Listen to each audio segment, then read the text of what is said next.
record? Mm-hmm. Okay, so from what I understand, you've been telling me that Occupy Oakland, um, they got moved out of Plaza, which they call Oscar Grant Plaza, and there was a new location that they were considering where there was some statue that they liked, but was no issue about that. Would you explain that, please, to me? So you're right that Occupy Oakland got raided on Monday night, and they were basically homeless again. They were at Oscar Grant Plaza in front of City Hall. They were feeding lots of people and giving people free clothing. You know, I think it started out as a 99% idea, and then it attracted people free. And so people, homeless people, poor people, other people have been also going there to get food, and evidently it's a lot safer than other parts of Oakland. Although this area certainly had plenty of crime already, and so it's, it's evidently been disrupting a lot of business downtown, and schools have had to be closed during certain days. And I was actually there that night after the raid had happened, and a homeless man came through looking for food because he knew he could always get food there whenever he needed to be taken care of. So I was also there last Saturday night. There were these two guys talking about how Occupy Oakland has changed their lives. They've been, they're African American, raised in Oakland. Um, they always been taught since they were children that they were criminals, and they each have been incarcerated. And out here, there's nothing better than serving humanity. That's what they were saying. And it's not a transition; we're becoming ourselves. It's really beautiful to see, all the volunteers, all the community people coming together, how to serve each other, and keeping the conversation of the 99% still going. And these people are directly affected by the economic crisis, which Pancho Ramos Zero said is not an economic crisis, but a crisis of priorities. And he was the man who was arrested last Monday night when he was hating the occupation where he'd been helping feed people. So, anyways, there's a lot more stories that go along with that. Pancho had to be detained, I guess, if he was undocumented or something, but secure communities was enacted, and then the city of Alameda was holding him to turn him into ICE.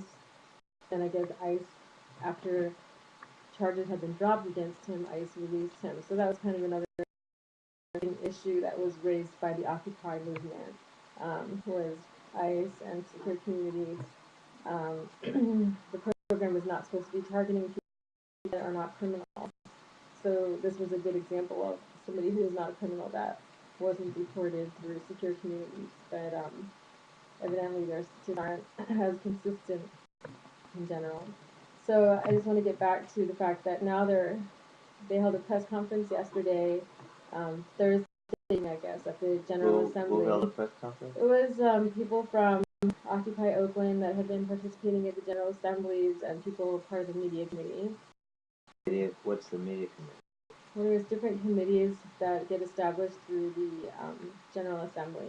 The media committee is one of those. So they help field press inquiries or document what's going on, help coordinate live streams, help provide information, communicate with other occupations.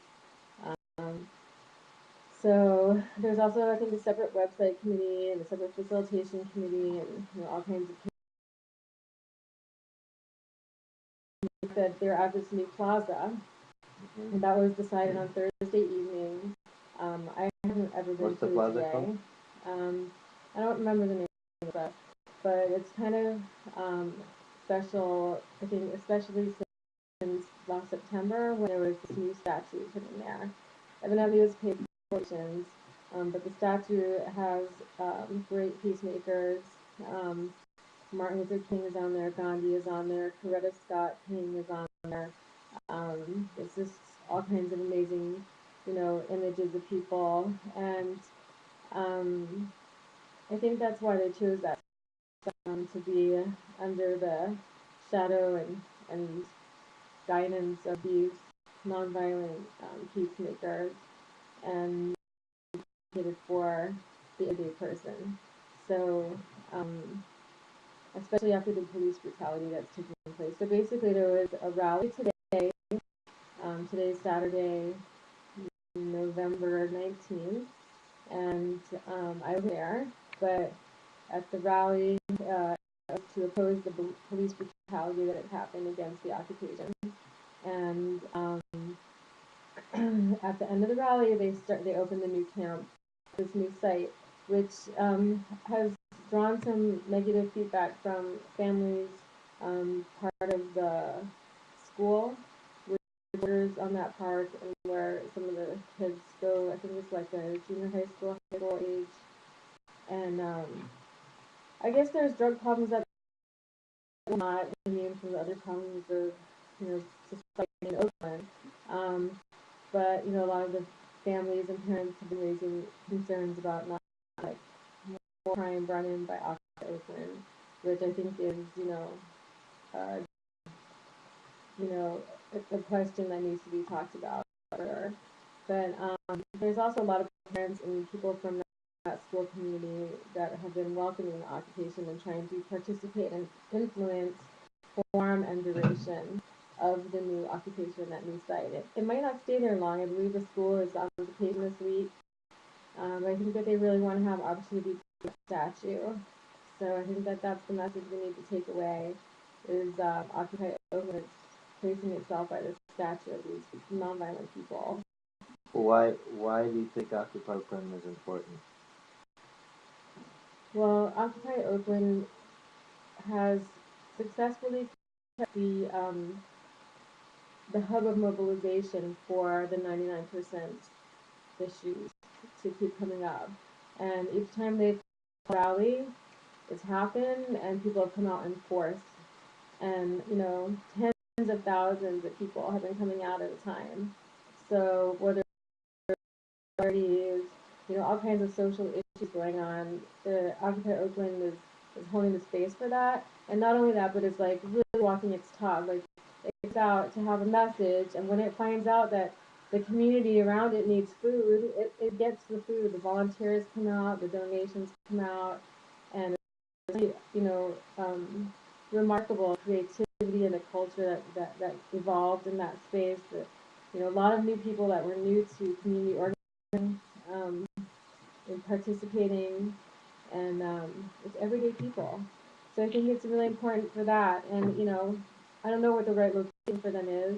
I know that they want to help their community.